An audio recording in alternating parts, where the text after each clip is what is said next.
plus shipping and handling. This is CNN.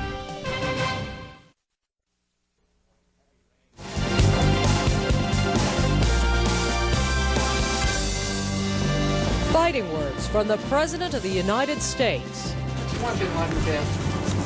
I want him held. I want justice. And there's an old poster out west, as I recall, that said "Wanted, dead or alive."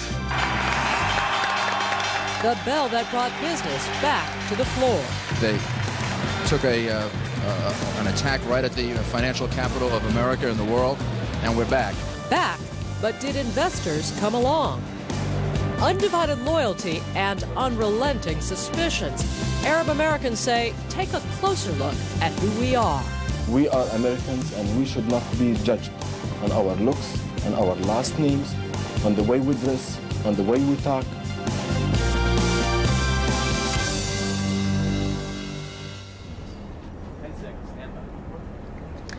It is just past 5 o'clock here in New York City. Workers on Wall Street now and traders making their way home after the worst single-day point drop ever for the Dow Jones Industrial Average. Also, the work continues for rescuers down at Ground Zero looking for air pockets possibly underneath the rubble which may hold survivors. Now well over 6.5 days into this terrible tragedy in New York City, but again the hope fades with every passing day. Good evening or late afternoon from Manhattan. I'm Bill Hemmer. And I'm Joey Chen at CNN Center in Atlanta. We begin this hour with the latest developments in America's war on terrorism. The big headline today, the stock markets plunged at the opening bell and never recovered. On the first day of trading in nearly a week, the Dow Jones Industrial Average lost about 684 points, and that is its largest one-day point loss ever. NASDAQ lost more than 110. This morning, the Fed lowered interest rates by another half point. More bad news from the airline industry. U.S. Airways announcing more than 10,000 layoffs. But more on that, plus on the status of a federal bailout of the country's airlines, the possibility of that. President Bush denouncing attacks on Muslim Americans, the message delivered at a mosque in Washington amid reports of beatings, of bombings, and possible killings of Muslims and Arab Americans. Also today from Mr. Bush, more harsh words for Osama bin Laden. In Afghanistan, meantime, the Taliban government is to convene an Islamic council to determine what, if anything, to do with Osama bin Laden. That council is to meet tomorrow. Today, the Taliban received a delegation from Pakistan, which delivered a message from Washington. It has been another rough day in New York. People returned to work, produced gridlock, and then spot police inspections of trucks and other vehicles only made things worse. At the crash scene, no new survivors today. Mayor Giuliani says, though, that the search will continue until all hope is lost. Ahead in this hour, assessing the hit taken by the U.S. economy, we'll talk to Economy.com's Mark Zandi about that. Diplomatic efforts by the United States to line up support from around the world and get up to date on the intelligence on Afghanistan with a former CIA bureau chief. And it is back at it at the nation's ballparks. We'll be live in Philadelphia shortly, where baseball is back at bat. Bill? Joey, you mentioned the word harsh words, tough words from the president today. This upon a visit by the commander-in-chief to the Pentagon earlier today. CNN's John King at the White House watching developments there. And John, hello to you. Hello to you, Bill. Very tough words from the president today, and some worrying if he's perhaps raising the rhetoric too high. The president using the word, calling old Western frontier justice, if you will, saying when mentioned, the name Osama bin Laden was mentioned, wanted, dead, or alive. Now, political advisors outside the White House say they understand what the president is doing. He has to prepare the nation for a sustained military, diplomatic, financial campaign against the bin Laden organization. At the same time, though, remember the president trying to rally the support of moderate Arab nations. Many of them have radical Islamic fundamentalists who worship Mr. bin Laden in their populations. I spoke to one ambassador from such a country a short time ago who said he understood the challenge before President Bush, but that would not be helpful back in his country. Bill? John, with that visit to the Pentagon today, the words the president used, wanted, dead or alive, his reference to an old Western poster that he was talking about today. Why the visit to the Pentagon, and why not just pick up a telephone and call over there? Very symbolic reasons you would want to go across to the Pentagon. Obviously, the building's still devastated by that aircraft that struck into it. By going across the Potomac River, the president trying to send the signal that the nerve center of the United States military is still up and running, shaking hands here, trying to boost the morale of the troops there. And obviously, he could get a first-hand account from the Defense Secretary Donald Rumsfeld. This briefing at the Pentagon dealt mostly, we are told, with the plans to activate some 35,000 members of the Reserve and the National Guard. So some business to conduct, briefings on the call-up to come, but mainly for symbolic reasons. You're right, the president could have picked up the phone, or Secretary Rumsfeld could have come to the White House. The president trying to boost morale at the Pentagon and show the terrorists who attacked the Pentagon that the building may be damaged, but folks are still working quite hard. John, by now everybody knows what happened on Wall Street today. Talk today from the economic team about a possible economic stimulus package. What is the White House proposing on this, and what would that package look like? Do we have a good idea yet or not? We don't know the numbers just yet, but we do have a pretty good idea of the outline. The president met with his economic team, senior economic team here at the White House this afternoon, was briefed on the day on Wall Street. Two big things before the president right now, and he's already in negotiations with the leadership in Congress. One, an economic stimulus package, an emergency package that would include some boost in government spending to try to prime the economy. Also, another tax cut, most likely a cut in the capital gains taxes, that designed to spur investment to boost the markets after that drop today. Item number two, a planned bailout of the struggling airline industry. There's a proposal in Congress for $2.5 billion in direct aid, another $12.5 billion or so in loan guarantees to the airline industry. The president yet to endorse that specific plan, but he did meet with his advisors today. Item number one on the economic agenda, a briefing from the Transportation Secretary and others as to just what the administration can do to help that industry as well. All right, John. John King at the White House live with us. More on the economy today and those massive numbers we saw today on Wall Street to Atlanta. And Joey with more on that. Joey. Absolutely, Bill. As you noted, and John just mentioned it, there's a certain anxiety about giving a little push to the markets and the economy as a whole. There was a massive sell-off on Wall Street today as the markets resumed trading for the first time since the terror attacks. The Dow Jones Industrial Average fell nearly 685 points, which is in its worst single-day point drop ever. The volume was described as record-breaking, with airlines, hotels, and leisure-related stocks taking the very big hits.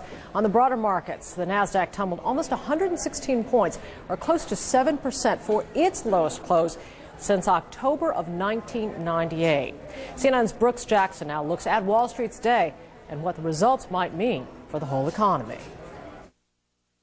The attacks hit the U.S. economy, too. Airlines could lose billions and lay off tens of thousands. With long security delays discouraging travel, many airlines already are cutting operations 20%.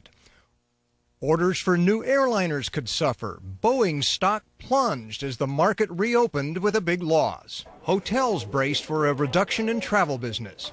Trucking was hit. There were 12-hour delays at the Canadian and Mexican borders last week. Many factories shut down, unable to get shipments.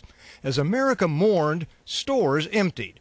Example, bookseller Barnes & Noble says sales at its 569 superstores were down 55% on the day of the attack. The economy was barely growing before. Now, many economists expect it will shrink. Business stopped last week, and it's going to be slow going this week. So the month of September is going to be a very weak month, and that probably is going to pull the third quarter into negative territory. More economists now fear a full-blown spiral into recession. It will take weeks or even months before the full economic effects are known, and they could be dire. Nobody really knows or can know. But as Americans went back to work this week, there were some encouraging signs. Of course, economic cheerleading. Treasury Secretary Paul O'Neill issued a rosy forecast at the opening of the stock exchange Monday and in interviews during the day. Crops are still growing in the fields, and the people are still showing up in the factories, and the shopkeepers are out there. Even here in Midtown New York, you can begin to feel a quickening pace again. Labor and business staged a show of patriotic unity in the persons of AFL-CIO President John Sweeney and U.S. Chamber of Commerce President Tom Donahue, an economic odd couple. That we're going to put all our resources to put down those maniacs and, quite frankly, to go out and kick some economic butt. More importantly, consumers were back in the malls. For many Americans, shopping was therapy. We've been watching all week and we need a break, so we're coming out to shop. But consumers were buying lots more than candles. Barnes & Noble reported sales on Saturday and Sunday were 4.5% above the comparable days last year. In Washington, the president of the Retail Industries Trade Association spent the morning gathering reports from CEOs of retail chains. The retailers are saying that their sales over the last several days have been reasonably good, given the magnitude of the disaster that we've all faced and that we're all part of. The Federal Reserve announced another half-point cut in its key interest rate and signaled more cuts would come if needed. In Congress, leaders were drafting proposals for business tax cuts to add further economic stimulus, leading some to predict the nation would still avoid a recession and begin a strong recovery next year. That we would get maybe stronger growth as we move forward in 2002 than we might have gotten if this had not occurred. Brooks Jackson, CNN, Washington. So then Brooks raises the point how to make anything out of what we saw today. Mark Zandi will help us try at economy.com. He's with us live tonight from Philadelphia. Mark, hello to you. Good afternoon. We were expecting a dip. This was more than a dip today. What do you make of what we saw today on Wall Street? It was a bad day. It was disappointing. I was surprised at the extent and the broad-based nature of the sell-off, particularly after the Federal Reserve Board moved so aggressively and symbolically to cut interest rates. So it was a disappointing day. Mark, what do you tell average Americans, millions across the country, who come home from work and see this Dow number that is absolutely staggering? How do you make sense of it? What do you do at this point going forward? Certainly don't panic. We've seen these kinds of days on and off again over the past decade. It happens. But one thing that always does happen after the down days is you have up days. And I am sure that a year from now, this stock market, this economy will be in a much better place. So it's going to be a bumpy ride. It's a difficult time. It's hard to ignore what's going on. But if you're the average individual investor, you should do exactly that. You should ignore this. Yeah, Mark, quickly here on the airlines, they have taken a crushing blow for the past week here. What are we looking at in terms of additional layoffs as a possibility, and also how the airlines might possibly be able to find some firmer footing? Well, this is very serious for the airlines. If there's any significant economic loser in all of this, it's the airlines, and we may see layoffs that total as many as 100,000. So this is very significant. And I do think the airlines do need some financial help from the federal government, and I think that'll be forthcoming, and hopefully that'll staunch the worst of it for those airlines. And you know, we'll get back in the airs and we'll start traveling, and commerce will pick up again, and hopefully the airlines will pick up with it. What are you doing tomorrow, Mark? You buying? You know, I think there are some bargains out there. I think the market is appropriately valued, and now probably undervalued given today's sell-off. So I think, yeah, looking down the road a bit, I think you should be optimistic in the country, in the economy, and in stock prices. Mark Zandi, economy.com, live from Philly. Mark, thanks for sharing your thoughts today. Again, the Dow Jones Industrial Average down almost 700 points today on Wall Street. A lot more coming up in the markets after we close out here. Next hour, CNN. Lou Dobbs and Moneyline comes your way at 6 o'clock Eastern Time. Much more on what happened today on Wall Street coming up then. In the meantime, there was a lot of talk today about getting Manhattan back to normal, but how you define normal certainly has been a major issue here, and a bit of a difficult prospect at this time as well. But nonetheless, commuters did start streaming back into the southern end of Manhattan Island, and CNN's Martin Savage was there to see a lot of commuters get off that boat from Staten Island along the ferry. Marty, hello to you. Hello, Bill. Try as they might, it was still not a normal day for many commuters, but that had nothing to do with transportation. It had to do with the mindset of facing once again lower Manhattan. The Staten Island ferry began operating again at 6 o'clock this morning, following what had been a 6-day disruption. That is the longest disruption that the ferry service has ever had in its nearly 100 years of operation. On any given day, there are probably about 65,000 commuters that make the commute, the 5-mile journey that takes about 25 minutes from here over to lower Manhattan. Today, they say that there were about 20% fewer people that went on that journey. Not that surprising, probably. One thing you do find, the passengers stood on the rail and they would just stare in the distance at that New York City skyline. They could not believe that the two buildings were gone. Here's some of what they had to say.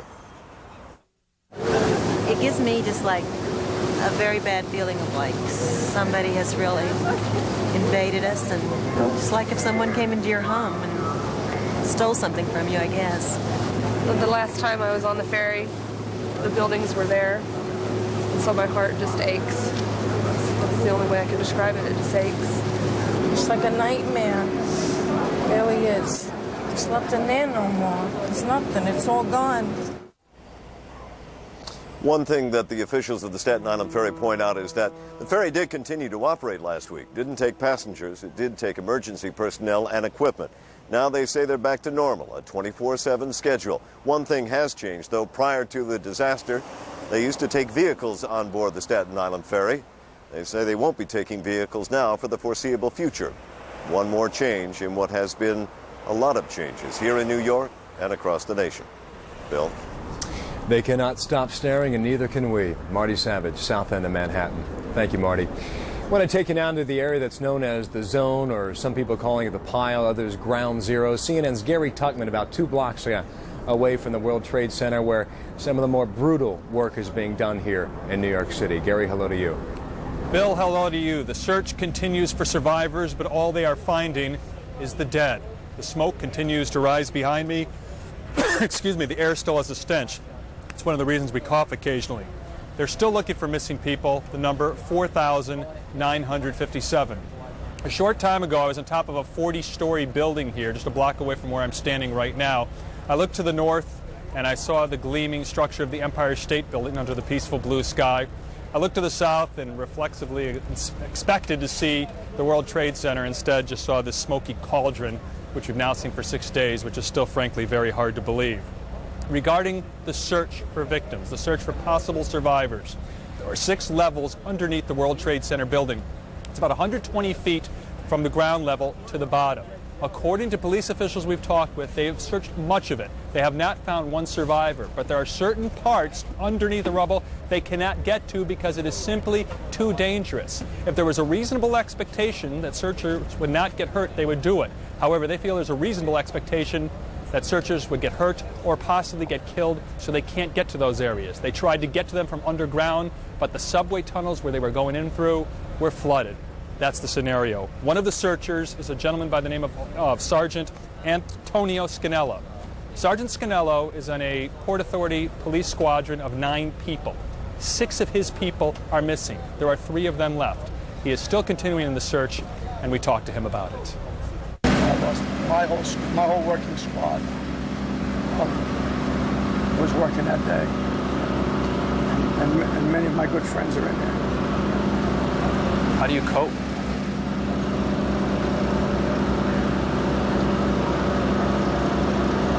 I don't know. I just try to be strong. It certainly isn't easy to keep strong. This is what many of these people here are going through. Many people, perhaps most of the searchers inside, know someone who is missing.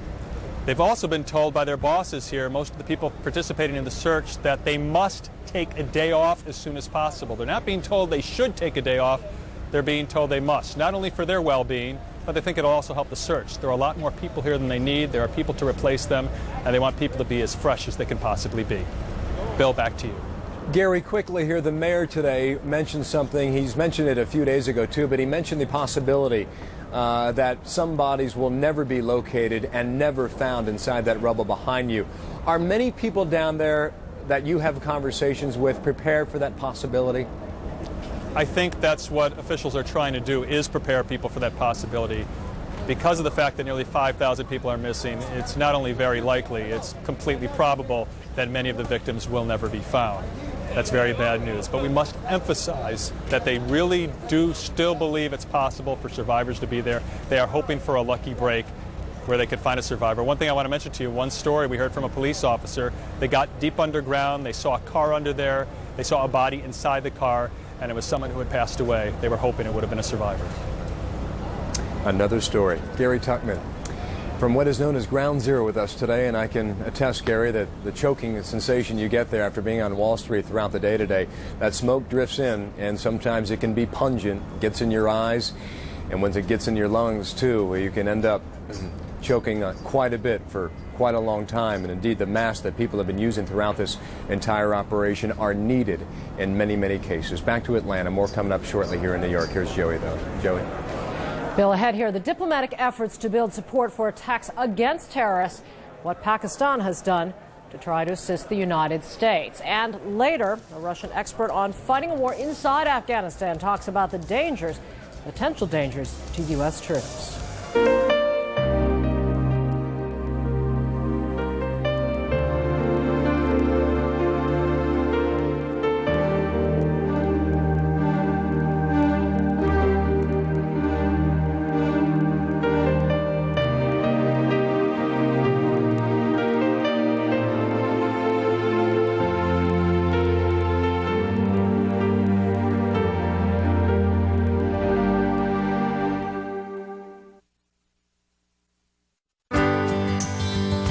They're coming through TAM, Williams volunteers from all over the country, riding along pipeline routes, raising money for the United Way. Last year, $16 million. This year, even more. Please support your local United Way with a contribution that stays in your community. We don't think of it as charity. We think of it as our investment in a better world. He wants a remote photonic network with ultra-high bandwidth for the new plant, where I'll be relocated. The network? Great. We move there? No way. You can accomplish anything, even optical networking. Fujitsu. The possibilities are infinite.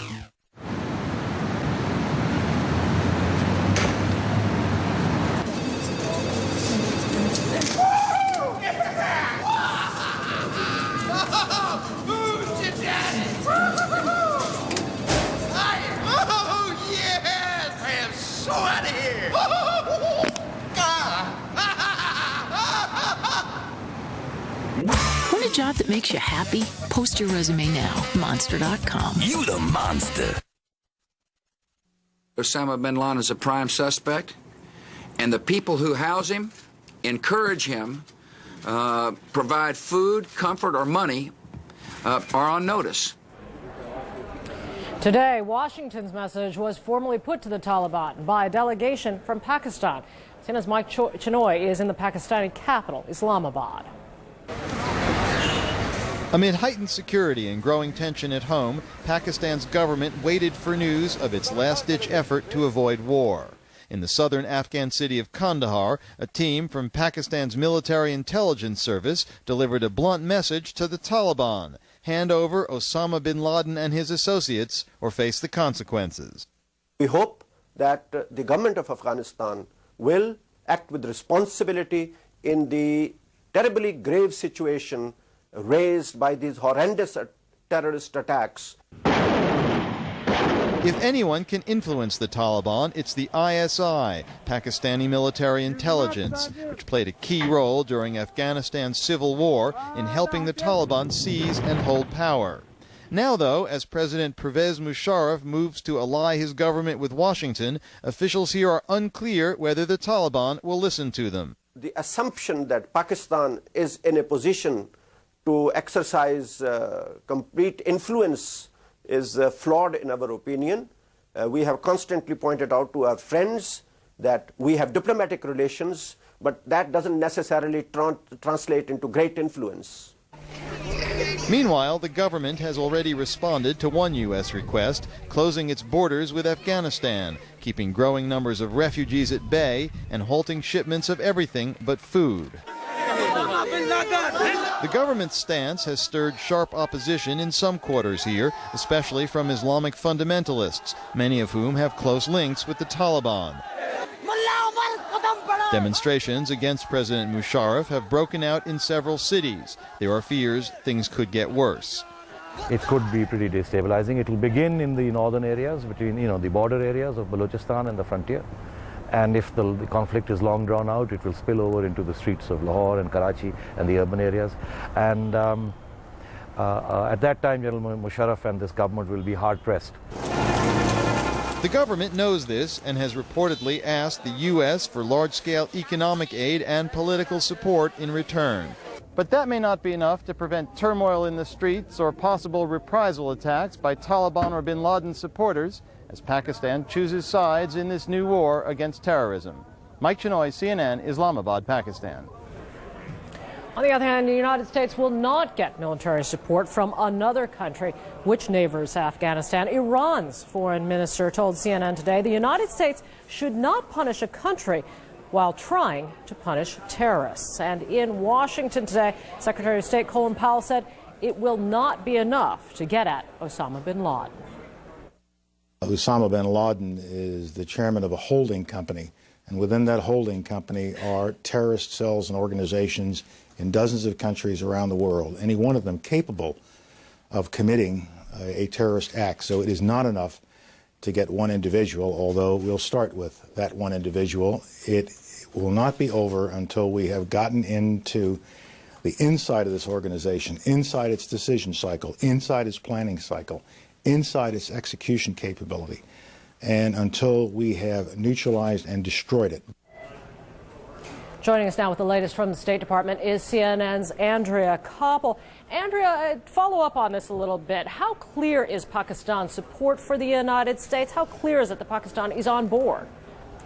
Well, Joey, publicly and privately, it's very clear. U.S. officials tell us that President Pervez Musharraf has said explicitly that he has agreed to everything on a list of specific demands that the U.S. put forward last week.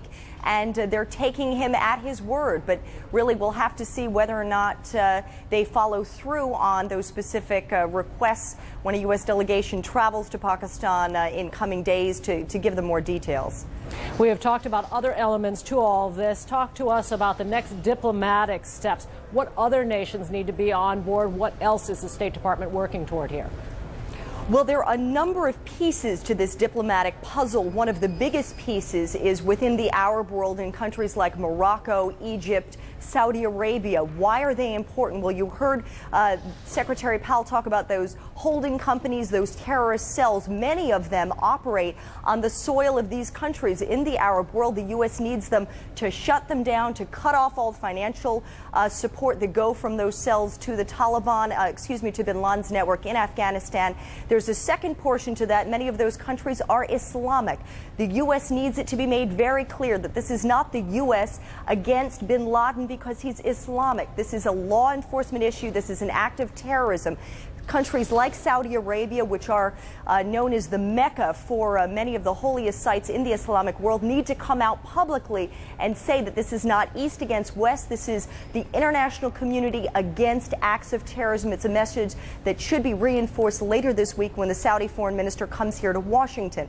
Another big area is Central Asia. They border northern Afghanistan. They need to shut down their borders. They also have terrorist cells operating in there. And finally, Joey, there is Russia, which of course its own history as the Soviet Union, had a lot of experience in Afghanistan and now today with terrorism. So those are three big diplomatic pieces to that puzzle, Joey.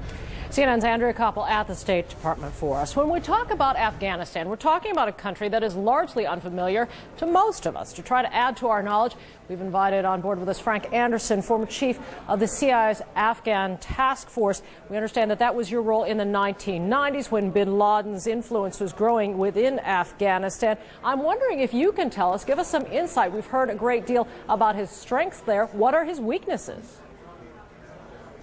Well, first, let me a minor correction. I did the Afghan Task Force in the 1980s, 1987 to 89. Forgive me for that. But what can you tell us about any weaknesses that he has? Well, let's talk about his weaknesses in the sense that Afghanistan is truly a country that no one has been able to conquer, no one has been able to rule throughout its history.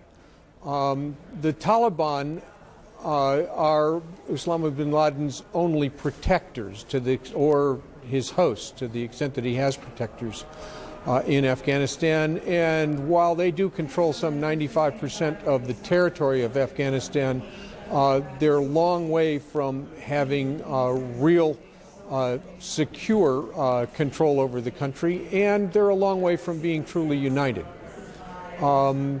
So we're confronted with a situation where we have to deal with the Afghans' unwillingness to some extent and their inability to some extent to work with us, but neither of those things is absolute.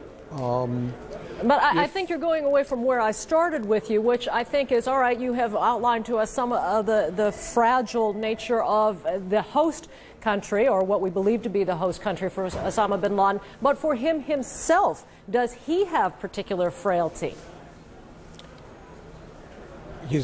I'm sorry, in the sense of personal frailties or in the sense of his security? In the sense of his security, or in the sense of trying to build some sort of operation against him? What holes would you look for in his operation? Well, let me point recent history, and that is that Miram al-Qansi, who murdered CIA employees outside the headquarters some years ago, was captured inside Afghanistan. And that capture was effected because Afghans assisted. However monstrous the Taliban may have been portrayed in the past, and however negative our feelings might be about those that are supporting bin Laden at this time, inside Afghanistan as well as in Pakistan and elsewhere, there have to be people who are horrified by this. There have to be cracks in the total loyalty of his supporters, and I'm confident that over time, if it hasn't already happened, there will be substantial intelligence and there'll be substantial cooperation from those people close to him with the United States or indirectly with Pakistan. And his security over time is got to erode. I would say that he was at his safest on the morning of the 11th of September, and every day after that, his personal security position has got to erode. You had been quoted a couple years back as saying that you believed his money was running out, his vast wealth that has been reported so greatly in the Western press. Was that a miscalculation, or was money a necessary element of this operation? Well, his money was running out in a sense, but he still unquestionably has multiple millions of dollars. The unfortunate thing about this monstrous action in the murders of so many people in New York is that it would not necessarily be expensive. The one comment that's been made is that in fact you could mount this operation for the cost of a upper middle class home in any major metropolitan area in the United States. I need to interrupt you because we are going to run out of time, Mr. Anderson, and I want to get back to this point that we started with, and if I can get you to narrow on this. You had noted that you felt that he was less safe now than he might have been a week ago, before September 11th. Why is Osama bin Laden less safe today than he was a week ago? Let me reiterate that what we're dealing with are countries and organizations and people whom we have to measure on their willingness and their ability to help us in getting at him. And however much some of his close and most fanatical supporters may have been encouraged by what happened and strengthened in their resolve to protect and assist him, there are others who have to have been horrified by the monstrosity of what he had done or what has been done in his name, or at least with his cooperation. And moreover, now that the resolve of the United States has become so clear, and the long-term prospects for any nation or any organization, for that matter, or any individual who picks the other side in this war on terrorism are becoming increasingly clear. And I'm confident that the number of penetrations of his organization, the number of penetrations of the Taliban and others who are supporting him are going to grow. I'm sorry, we're going to have to leave it there, Mr. Anderson. Frank Anderson is the former CIA chief of the Afghan task force. We appreciate your insight today. Thank you. And now back to Bill in New York. Bill. Joey, thank you. Coming up here, the very latest on the investigation, the latest on the hunt for those responsible, and the latest on those already under arrest. Also coming up, the airlines. What's next? Are new layoffs headed next? And is Congress ready for a bailout? That and more when we continue here.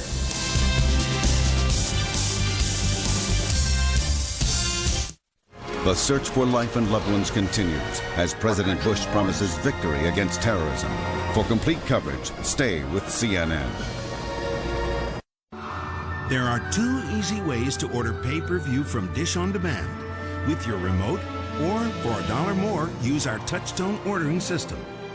Tune into channels 455 through 525, then call 1-877-778-MOVI for movies, 363-EVNT for sports and events, or 778-ADLT for adult. Tonight, enjoy the best in pay-per-view programming from Dish on Demand. ESPN Game Plan is maximum college football from Dish on Demand. More than 100 games from the Big Ten, Pac-10, ACC, SEC, Big 12, Big East, and Mountain West conferences. Order the season package before September 30th, and you'll automatically be entered to win a trip for two to the ESPN College Bowl game of your choice. Call 1-800-333-DISH or 1-877-363-EVNT. Game Plan College Football, baby. Pow! Oh, yeah. This is CNN. This is a complete broadband solution with a Nitro-powered on switch. This is igniting your mission-critical applications on the fattest optical IP pipe on the planet. This is your business, screaming 1,000 times faster than yesterday. This is moving beyond connected. This is riding the light. This is the technology that makes it happen. Quest. Ride the light. There is a venture capitalist out there with hundreds of millions of dollars for technology firms. Startups, expansions, firms with new ideas, all in a friction-free business environment. Why would a venture capitalist work this way? Because they're convinced that technology is a can't-miss investment. And they'll do whatever it takes to help companies succeed. Who is this venture capitalist? Pennsylvania.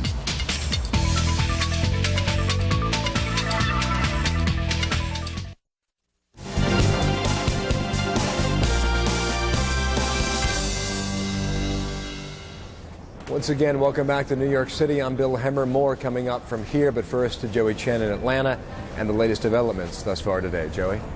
Bill, first up here, after a drop of nearly 700 points, the stock market closed below 9,000 for the first time since 1998. And at the closing bell, there was this bad news. U.S. Airways expected to cut 11,000 jobs, just the latest announcement of airline layoffs since the hijackings on Tuesday. Airline executives are to meet with members of Congress tomorrow about a possibility of a multi-billion-dollar federal bailout.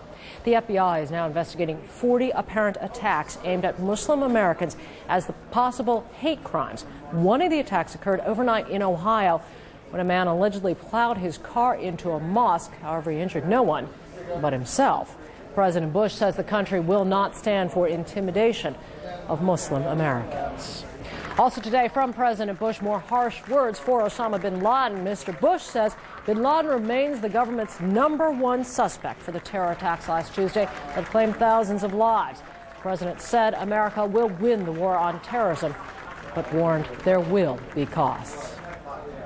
Touched on the problem of the airlines from the U.S. Attorney General today, a message about airline security. Each day as flights increase, we will be adding additional enforcement officials from the Department of Justice as air marshals on planes, in addition to the already heightened security on the ground in airports. These additional... Apologize for the interruption there. We're going to take you to Phoenix, Arizona now. Senator John McCain now speaking with reporters. We shall listen to the senator now. Tomorrow I'll be on a conference call with airline executives.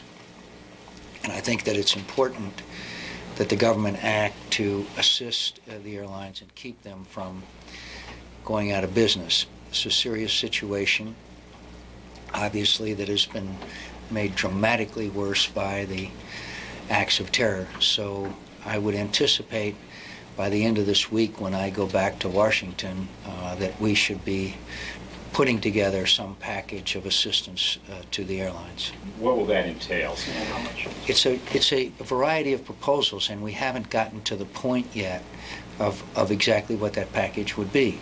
We owe the taxpayers the benefit here as well. One of the areas that I am very confident that we can act on is government guaranteed loans to some of these airlines. The additional measures, there's been as many as 20 or 30 proposals. So we've got to work with the White House, with the airline industry, and the Congress all working together. And we just have to think it through, and that's why I say it would probably be the end of this week, early next week, before we could solidify that proposal. Specifically America West. I mean, they took some of the biggest stock hits today. They're, yes, not one of the weakest airlines, but they're not one of the most financially sound. I mean, America West. America West is in significant difficulty. American, Delta, is it likely that we're going to Continental. lose airlines in this? Pardon me? Is it likely? We already lost Midway. Will we lose more? I don't know. I know that they're experiencing extreme difficulty, and that's why I think we have to act on behalf of all the airlines that are experiencing problems. It is a national interest issue if we're in danger of losing the services of our major airlines. Does this package, will this be in the billions? I know there's a number of proposals. I don't know. And let's kind of swing into the economy. I mean, obviously you're paying attention today. I mean, are we going to take a quick hit? Is it going to be a long hit? What's going to happen in your crystal ball? I have great difficulty in predicting what's going to happen in the economy, except to say the following. One, the underpinnings of our economy are very strong. So whatever happens is going to be temporary. Second, we're going to be pumping a lot of money into the economy in the form of reconstructing New York City, the Pentagon. We've already have sent $40 billion into the economy. We'll be sending a lot more. And hopefully this will act as a stimulus in short term. Second point and final point is, the quicker we get back to normal, the more likely the economy is to recover. As soon as Americans start traveling again, start buying again, start investing again, then that will dictate how quickly our economy gets back on its feet. Is it going to take a larger tax cut out of people's wallet, though, to finance a lot of things that need to be done, whether it's federalizing security at airport or anything else? I think that a tax cut is going to be under consideration as well. A tax cut? A tax cut. How can you pay for new things with a tax cut? You're going to have to dig into the surplus as we are now.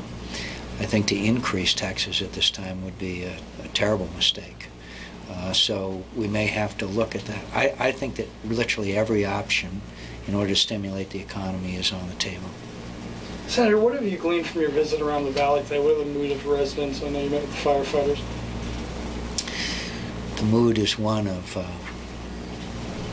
sorrow, outrage, and commitment to this country and its future. I had the opportunity with meeting with firefighters, including some that are going to go to New York City on Wednesday. They're eager to go. They're eager to go into harm's way on behalf of their fellow citizens, and I think that's what citizens of Arizona are all about. There was a murder over the weekend. Yep. Apparently it appears to have been related to American fervor, as the case may be. What happened over the weekend and the murder of an innocent person is an outrage, a disgrace, and frankly an embarrassment to all of us who live in the Valley, and it should never, ever happen again and should never have happened before. It's a disgrace. How do you stop it? What do you do? Senator McCain out in Arizona giving his support to government-backed loans for the airline industry. We told you that the airline industry is already indicating some very tough times ahead. Since Tuesday's attacks, American and other major carriers have lost at least $1 billion already. A source at American Airlines tells CNN the company expects as early as midweek to announce job cuts. U.S. Airways just announced plans to slash 11,000 jobs. Northwest plans to announce an unspecified number of layoffs as early as this Thursday, and over the weekend, Continental announced 12,000 layoffs. Among the factors affecting the industry, a fear of flying since last Tuesday's attacks. We're into uncharted waters here. I don't think any of us can really predict exactly when it would come back, but certainly from the standpoint of the industry, we are expecting a lengthy amount of time before we get back to the levels that would have prevailed otherwise. Some analysts say this year's losses by U.S. airlines will top $5 billion. And what to do for the airline industry? Joining now, CNN congressional correspondent Kate Snow on Capitol Hill. Kate, there's already a difference of opinion from the two sides.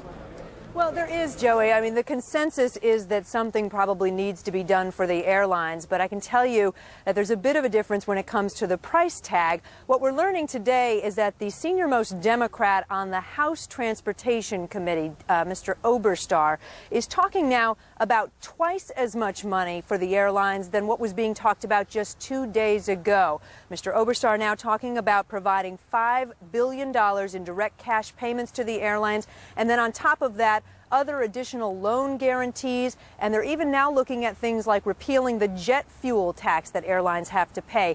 All of this coming because these members are being lobbied very heavily by the airlines right now. Mr. Oberstar is saying if they don't do something soon, the entire industry could go under. If the U.S. airlines go down, there are no other airlines. No one else will step in to provide that service. If it's gone, we lose it, maybe forever. That is the dimension of the problem. Now, details on the dollar figures are still being worked out, still being discussed. I spoke with aides to the chairman of the same committee, the Republican, Mr. Don Young, and they say they, too, want to help the airline industry. They're not exactly sure how much money we're talking about, but on all sides, Joey, the hope is that the House might be able to get something done by the end of this week. Joey?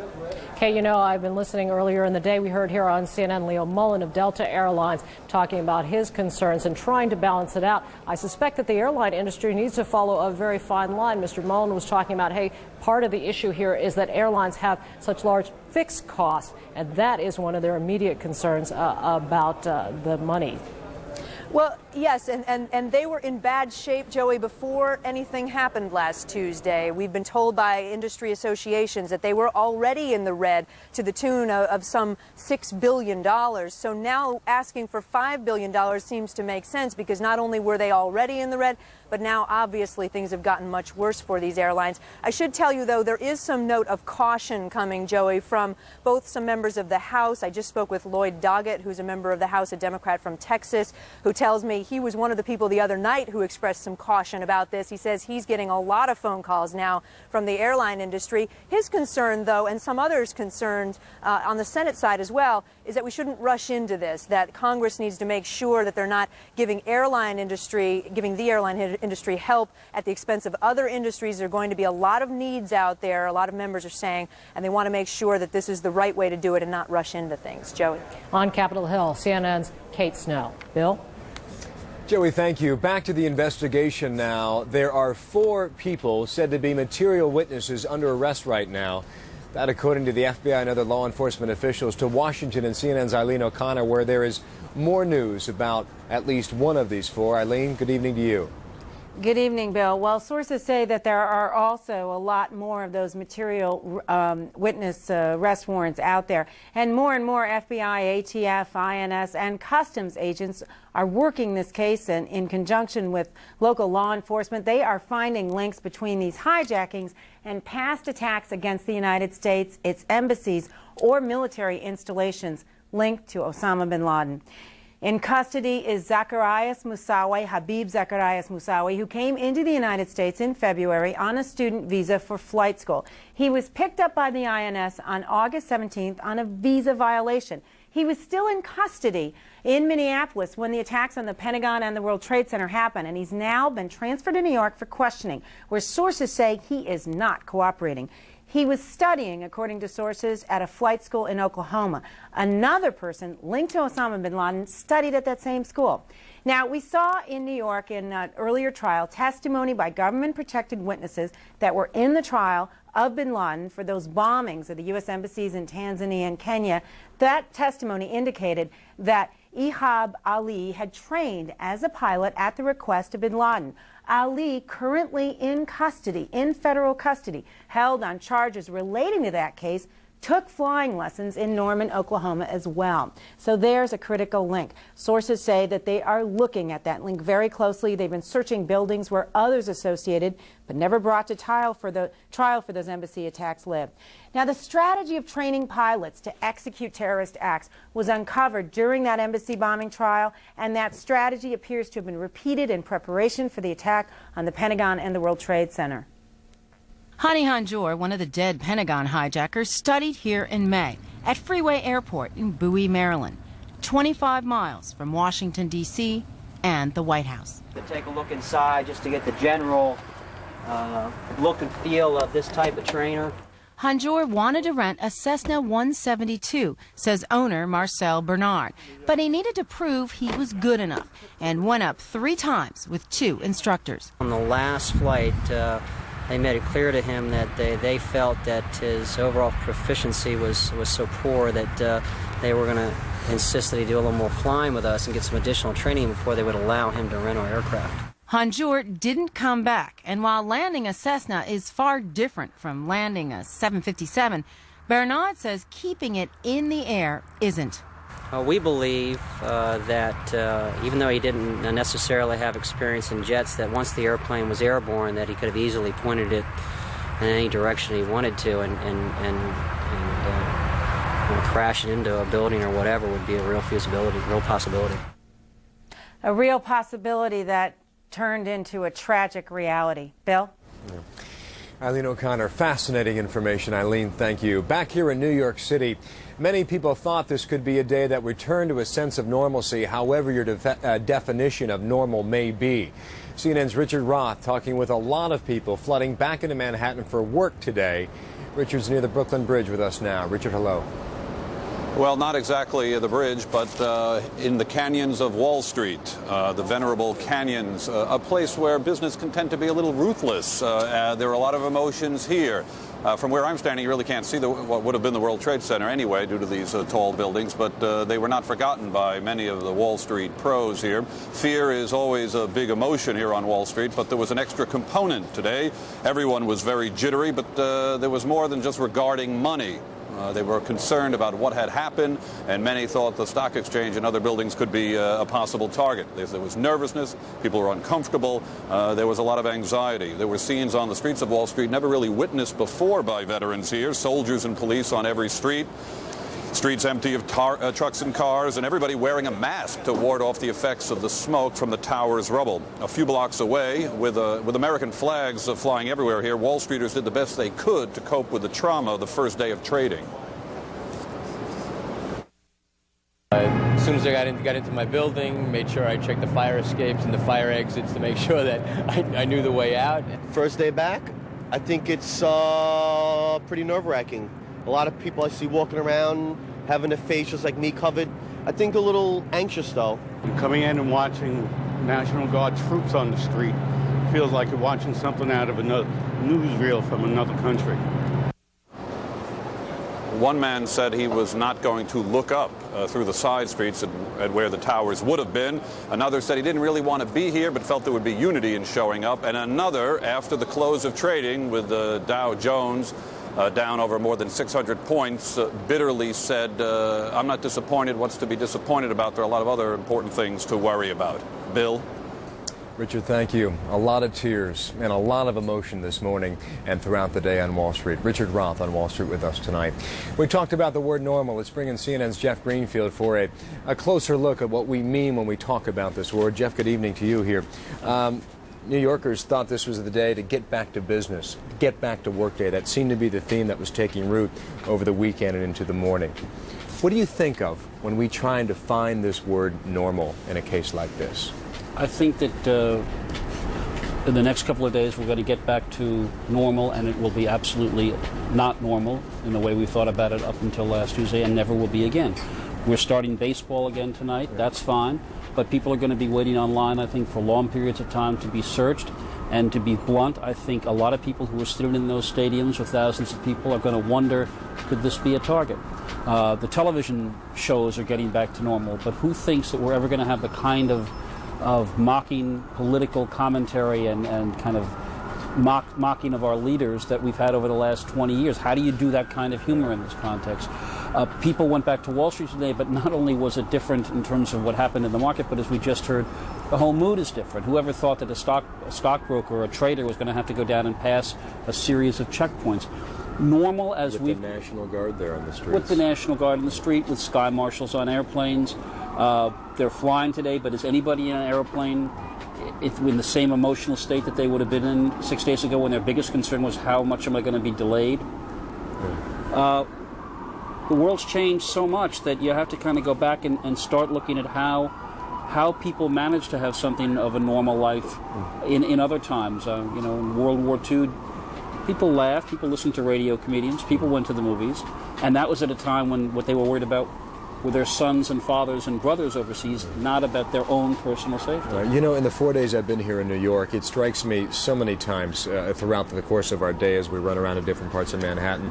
I wonder truly across the country if it's really settled in just yet, if people really understand the magnitude of what we see here on the streets. And I made the comment that television can only show so much, but you can't see it truly unless you come to this city and walk through the World Trade Center area and talk to the people and feel their emotion that they're taking on I'm here. sure that's true, but I do believe, having talked to people all over the country, that the sense of unsettledness, the sense of worry, the sense of are we going to be next? We're going to be talking about that tonight about 11 o'clock with former Senator Gary Hart, who co-chaired a National Security Commission. And he talks about the fact that cities like, he mentioned Seattle, he mentioned Denver.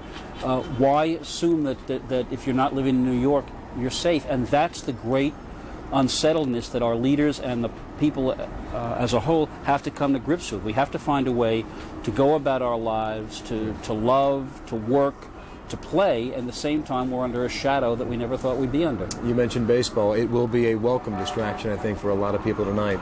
We shall see how the evening goes. I think so, Jeff, thanks. We'll talk later, okay? You bet. Back to Joey now in Atlanta. Joey. Speaking of baseball, take a look back here. Batting practice underway after a week off. Major League Baseball is back, and you see it there, Veterans Stadium, Philadelphia. The Braves are playing the Phillies this evening. Josie Karp is standing by in Philadelphia now. Josie, what are you seeing?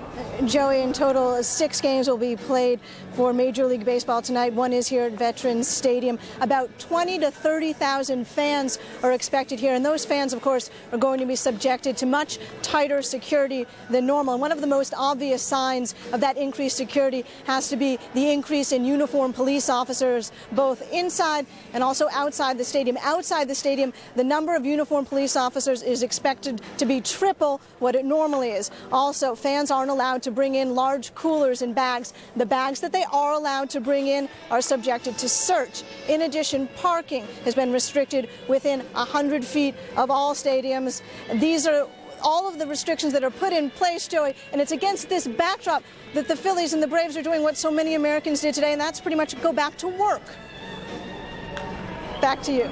All right, Josie Karp at Veterans Stadium. American spirit back in play. And that's it from here at CNN Center in Atlanta. I'm Joey Chen. And I'm Bill Hemmer, live from New York City. The Dow Jones Industrial Average plummeted today almost 700 points, much more in the markets. And the mood on Wall Street coming up next on Lou Dobbs' Money Line. Stay tuned for that. It follows us now.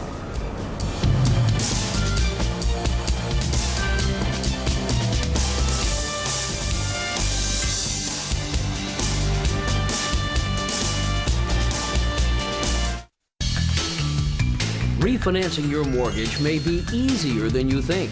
Just log on to Ditech.com or call 1-800-71-FIX. Today's low fixed rate with 0 points is only 6.750%. With interest rates lower, now may be a great time to get cash or use the equity in your home to consolidate bills. It's smart money from Ditech.com. Apply online or call us at 1-800-71-FIX. For the latest developments as events unfold in America's new war, stay with CNN. Are you one of the millions of American males who would like increased sexual energy? If you've been considering Viagra as a solution, consider something different. All-natural Enerx. Clinical studies show various ingredients of Enerx enhance sexual energy, increasing desire, performance, and satisfaction. Enerx is all natural with no side effects. With Enerx, you'll feel the increased energy within minutes and with no chemicals. We're so sure you and your mate will be completely satisfied. We'll offer you a 30-day, no questions asked, full refund. Enerx stimulates sexual energy by expanding the blood vessels, causing increased blood flow to specific areas of the body. Unleash the power of Enerx now. Call 1-800-367-7960 toll-free, and it will be delivered discreetly to your home. Get results using the safe, all-natural alternative, Enerx. Painting a room is easy. All the work is in the edging, and the edges are everywhere. Meet Edgemaster, the self-guided rolling edger. With Edgemaster, you can paint every edge effortlessly because Edgemaster's beveled edge self-guides as you paint. Just load the roller, flip the bevel in place, and Edgemaster guides itself to paint door and window moldings, light switches, thermostats, and walls and ceilings. Straight edge or round, Edgemaster does it all. With the Edgemaster, you'll get a precision edge every time. We guarantee you can paint any room in 1 hour or we'll buy it back. Use it once and you'll never use anything else again. Through this special offer, we'll send you the Edgemaster, 2 Edgemaster rollers, painting guide, and tray for only $19.99. Plus, call right now and we'll triple the number of rollers. A $20 value free.